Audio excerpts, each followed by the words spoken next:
The machete order in the Star Wars is kind of like the main way of viewing Star Wars if you've been watching the films for a long time now. But over the course of time, 'cause I remember I saw a video where there was an update to the not Mandela effect. What am I talking about? The machete effect. I keep messing those up. So it's both with M's, but this thing like it makes it interesting because it takes something and it makes it easier to understand. And I have my actual viewing, because I was thinking about this for a couple days, of what I would do to watch the films in a more different experience. And also in the video about the machete and all that, they don't really include the sequel trilogy, and I know why, but I'm gonna include it to make it more interesting, make it more spicy, make it more interesting. So I'm gonna have the number of where you should watch the films in order on the side of the screen in order, numerically. So let's get into it. To start out, things are going to go pretty normal. You're going to start in chronological order with The Phantom Menace. Then you're going to go and watch Attack of the Clones.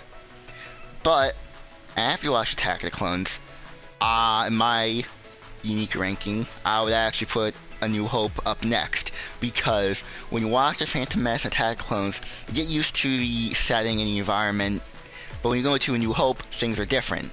Everything's much dirtier, it's grimier, and something happened that you're not told what happened. Like, there's an empire in A New Hope, but you don't know how the empire is formed, which it's a mystery. That's pretty much where I'm going with this. There's a lot of mystery that will later be revealed. So when you first off just watching, it's going to be a mystery, basically, of what happened. And you watch A New Hope, then after A New Hope, you watch The Force Awakens. Now why do I do that? Because A New Hope and The Force Awakens are very similar in terms of films. They both have the same structure, and when The Force Awakens came out, people were saying that it was similar to A New Hope. But let me use that to my advantage and say that history is repeating itself. And also, since you just watched A New Hope, the original trilogy characters are more in a grander light.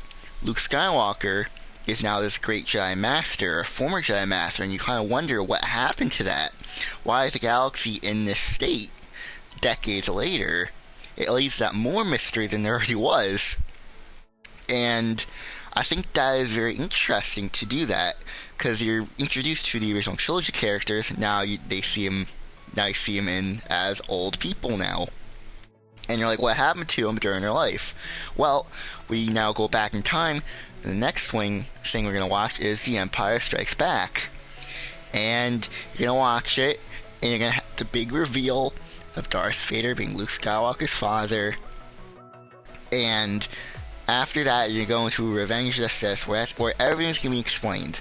And this is more in the middle of the watching, because you get everything out, everything's explained, you're all good with that, everything's explained. But also, at the end of the film, you see that Luke and Leia are actually siblings, because only in Return of the Jedi you find out about it, but with Revenge of the Sith, you know, so they're like, oh my god, they're siblings, holy crap. What makes it a bit less awkward, because the next thing you're going to watch is The Last Jedi. Now, there's two reasons why I'm playing Last Jedi after Revenge of the Sith. You may think, oh, why not Return of the Jedi? The reason why I'm playing Last Jedi after Revenge of the Sith is because in the part of the film, Luke actually talks about the Jedi Order of the past, and basically summarizes the prequel trilogy, and so it's kind of a reminder, like, oh, this stuff happened a long time ago. And also, I should say, it's because both films, Revenge of the Sith and Last Jedi, deal with failure. And when you watch Revenge of the Sith, yes, it explains everything, all the questions up to that point in my watching, but it also shows how the Jedi Order failed. And then in The Last Jedi, that film is famous for failures. Everyone in that film fails. You can even say in The Empire Strikes Back, everyone fails as well. The Empire wins. The bad guys win 3 times in a row in my watching. And that's to show that there's failure. It's to show that history is again repeating itself with failure. You know, you get to see the flashbacks in The Last Jedi of how the temple was destroyed.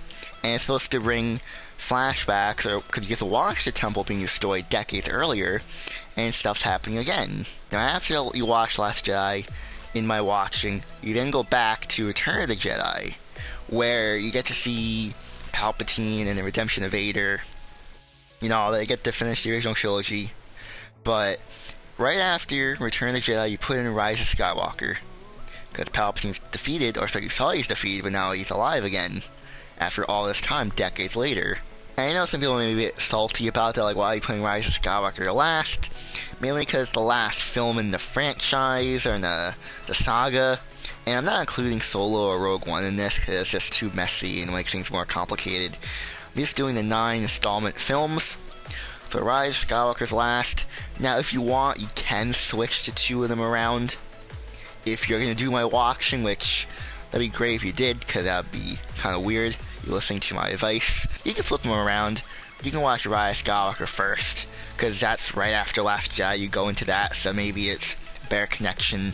And also, Return of the Jedi is a more well-earned celebration rather than a Rise of Skywalker that feels kind of hollow at times in terms of the celebration or the victory that they earn at the end. So, to me, I'll do Return of the Jedi, then Rise of Skywalker. But if you don't like the ending of Rise of Skywalker, then you can flip it around. It doesn't matter. I think the last 2 can be flipped either way, because it doesn't matter. This thing is kind of like an option.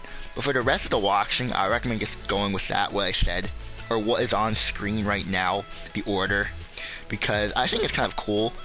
I include the sequel trilogy, which other people are not, because it makes it kind of difficult to tell, how do you do this? How do you put the sequel trilogy in the saga? You kind of have to rearrange it in this order of mystery.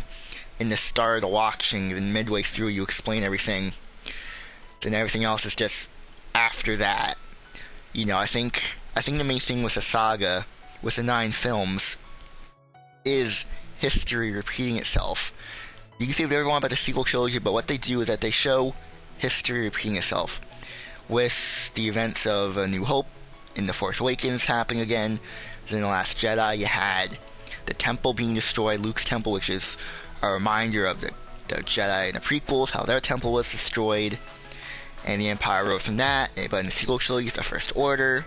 And the Rise of Skywalker is kind of like Return of the Jedi with Vader and Luke, but it's different, and it's stuff that is similar, but it is kind of different. And that's kind of how I see the sequel trilogy, is that it's history repeating itself, and using that to my advantage to put that in the watching order, to kind of see how that would fit in. I was thinking about this for a couple days, and this is what I did. This is my watching order. A way of it. There are many ways to do it, but if you already watched the films, maybe this is a different experience for you to do so. So if you guys enjoyed this video, make sure to hit the like button and subscribe. I'm going to go now, so goodbye everyone.